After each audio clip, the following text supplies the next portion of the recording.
Hello and welcome. My name is Hart. I'm here with my buddy Jess, and as promised, we are going to talk about Feast 2.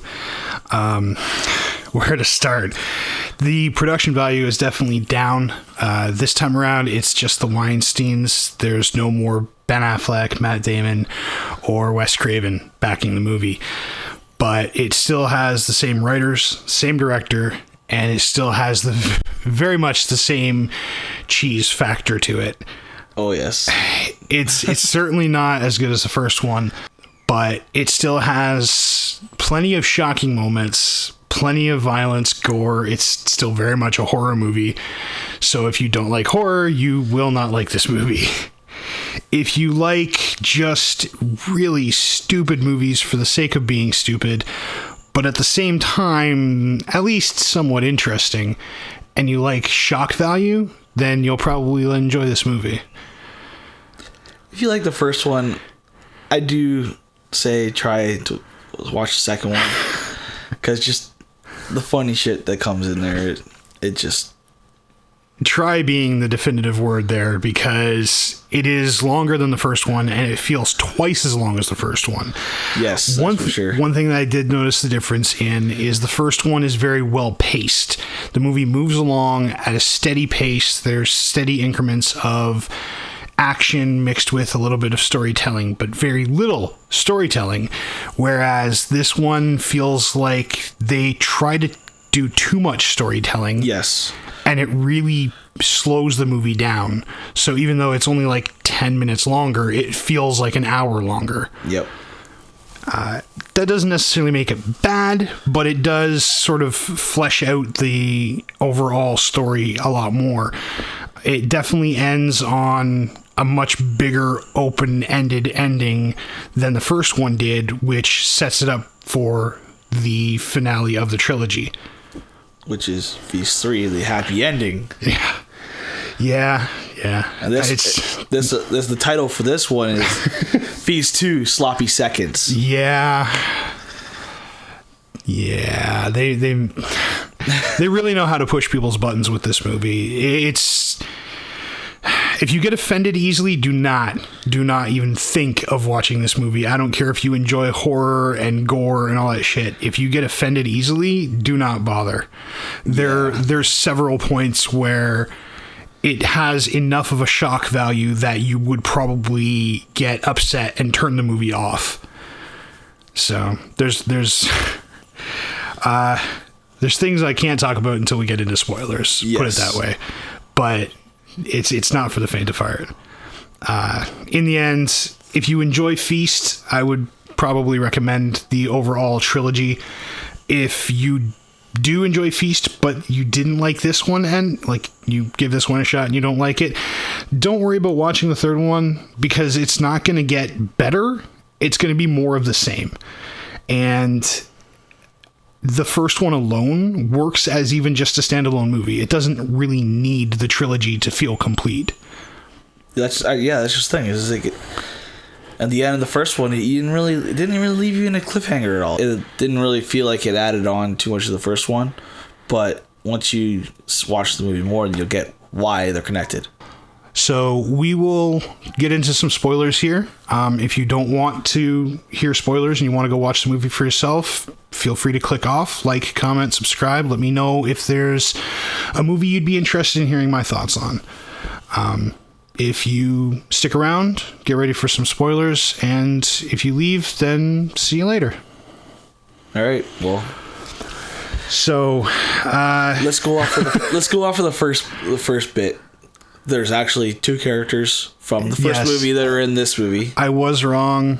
I had completely forgotten. There are two different characters that actually appear in all three. The Honey Boo and Honey Pie, and then the bartender. Yes, the bartender who had a heart attack and got his throat cut in the first one. Still managed to survive somehow. Yeah. I just want to get it out of the way quick. The shock value parts that would probably offend people. Let's see. You have animal cruelty. Not only is there a dog getting shot, technically you don't see it, but you see the aftermath. There's also a poor little kitty cat that literally gets fucked by one of the creatures and then gives birth. Again, you don't really see it. You see the cat, which could be just a prop.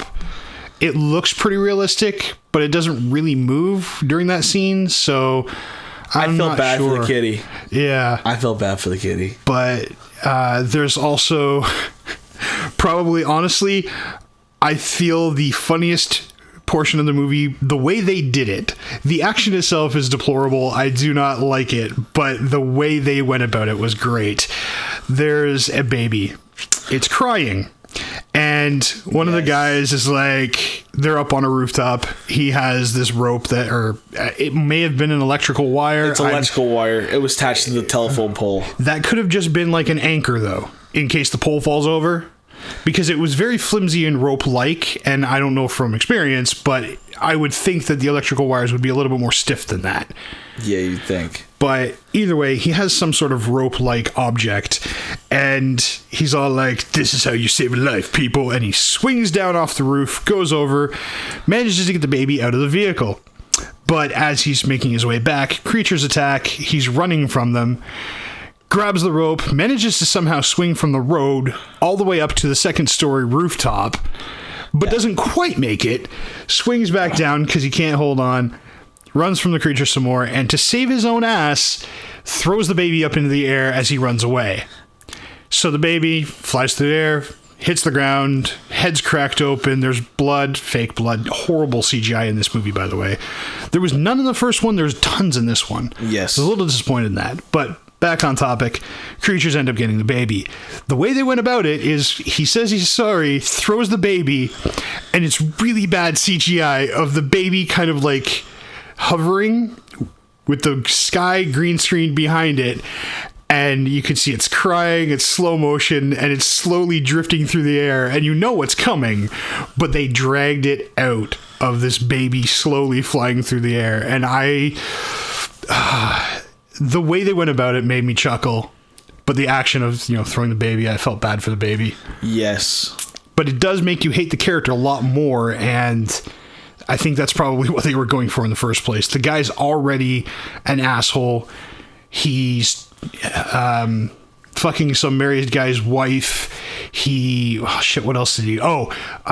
He ends up dissecting one of the creatures and starts fucking with the organs and just sprays everybody with all sorts of bodily fluids. It's horrible. The poor grandma gets puked on. Yeah, a la the guy from the first one, so she decomposes quickly. And then touches another part of organ, and then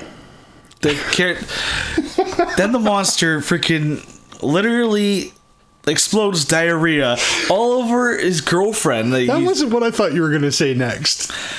Oh, I'm going by order. Okay. And then to top it all off, he touches another organ, and it happened to be attached to the monster's dick, and he cummed all over all of the girls and everyone else.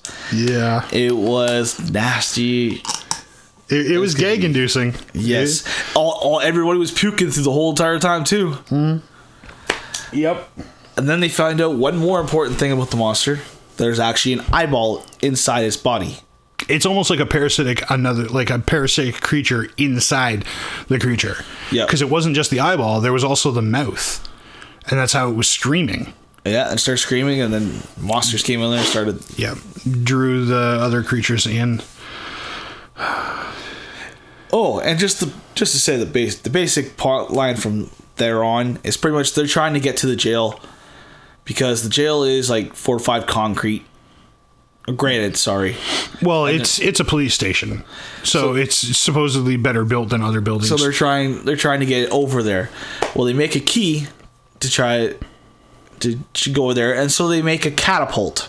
And when they make the catapult, literally what they do is they're gonna fling the 2 little people over there, and before they can, the asshole salesperson, they want to test it. So he could grab the decomposing grandma in a bag that's in a potato sack, and he's like, "Okay, let's throw this. Let's use dead grandma."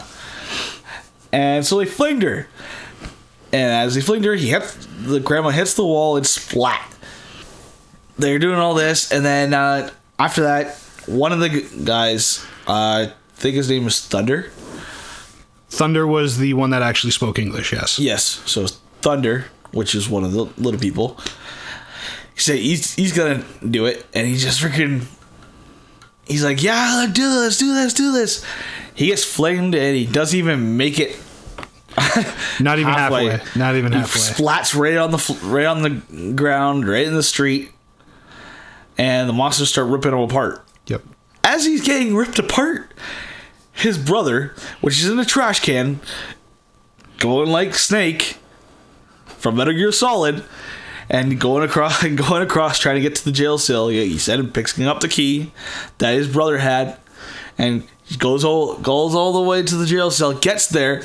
There's a hobo that's inside the jail cell or jail station there, and he's like, no, I'm not gonna. This is not gonna happen. He goes in there to the evidence locker, grabs a stick of dynamite, lights it, throws it right to the brother with the trash can, and it explodes in the trash can. It flew with him inside it. Mm-hmm. Like, that bit alone was like, holy crap. Like, just crazy. Oh, and then, to top it all off, Honey Pie is trapped in this freaking store this whole entire time. Because there's locks on the door, and she can't break the glass because for some reason the glass is freaking damn near... Well, it's safety glass. It is more difficult to break than just a window. And there was lock from the inside. Yeah, I don't know many stores that I've ever seen that have the lock on the inside of the door. Now, it could be a deadbolt from both sides, but I'm not sure. I don't really know much about locks other than, what's on my front door. But that has a little turn thing on the inside, not another friggin' keyhole. Yeah, it was really strange how and she then gets inside. While she's getting stuck in there, the cat that got pretty much raped spawned the baby, and the baby monster managed to get inside that store where she was, started attacking her. Yeah, I felt that was a little strange. Most of the creatures, when they go to attack somebody, they go for the kill, and it's usually really quick. But this one, just kind of, I guess, toyed with her because it didn't seem to cut her, slash her at all. Well, it jumped on her back, but didn't really even bite into her, it seemed like. Yeah. Well, it could have been maybe just like the first one, both the babies, they went for the rape rather than the kill. The first one that got into the bar in the first movie cut off Muse's face and the biker's leg. True, but they also... Before it started humping the deer head. And then humping the biker chick. That was at the end. That was completely different. They dragged her out in the middle of nowhere before they did that. But in a crowded room, they went for the kill first. Yeah, but she was by herself, so... But it also didn't look like it was trying to rape her. It looked like it was trying to eat her. And then she used it with his battering ram. Yeah. There's plenty of really bad plot points. Just, it's another movie where you kind of just have to turn off your brain and just kind of enjoy the ride.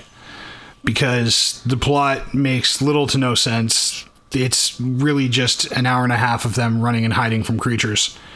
But, I mean, they have limited ammo and these creatures seem super powerful.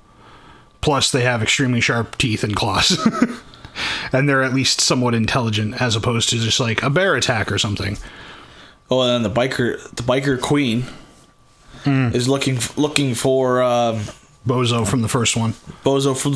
Because he's the one that blew her up, blew the other biker chick from the first movie up, and that appeared to be her twin sister. Yeah. So she's going around in this town that the bartender, the old man, said that's where Bozo was going to be. Of course, when they went there, they didn't realize that all these fucking creatures were going to be there. She goes there looking for revenge, and they end up getting trapped there, and they're spending the rest of the movie running away. As I said earlier, the CGI in this did feel very minimal. Well, not minimal's not the right word. It felt very weak. Like, the production value wasn't there like the first one was. The first one was very much practical effects throughout the entirety of the movie. I don't remember seeing any special effects. This one had plenty of CGI, and it did feel very much more like a B movie. Like, Feast felt like a really strong B movie. Could have even just been, you know, a high value or high production horror movie. Whereas this one did very much feel like a weak version of that, where it's almost like dudes making a movie on 50 grand or something. It's still worth a shot. It's still worth a watch if you enjoy the first one. Just to see more of the creatures, more of the storyline, and where they're kind of taking it. There still doesn't feel like there's much of an actual story other than creatures are attacking. Let's try to get out of town. That's been the plot for 2 movies. So pretty much. We still have no clue what the creatures are, where they came from, why they're here, what they actually want, or if they're just eating. I hope we find out that in the third one. I don't remember. Yeah. Because if it's literally just 3 movies of, oh no, creatures, let's get out of here, then it's a little disappointing. It's still entertaining enough if you enjoy this kind of a movie. Yep. It's certainly far from my favorite, but I am glad that I came across it. Just to have, you know, said that I had the experience. To reference all, like, the end of the movie, pretty much, they're getting attacked in the middle of it, and they cut it. Right. Yeah, this one didn't even end on a cliffhanger. It ended mid-scene. And then they find... close to the end of the credits, they find Honey Pie. Honey Pie was trying to escape again. Mm. And she gets getting hit by some debris from that... Trash can. With the explosion. Find out she's still alive. Yep. And then she woke up screaming. So I don't even know where that's going to go either. I don't remember, but I think she gets killed really early in the third one, but I can't remember for certain. We'll find out. We'll find out. Yeah. We'll stay tuned for the next one. Yeah. So, hit the like button, subscribe. Let me know in the comments if there's any movies you want to hear me talk about, and we'll leave it off here. Have a good one. Later.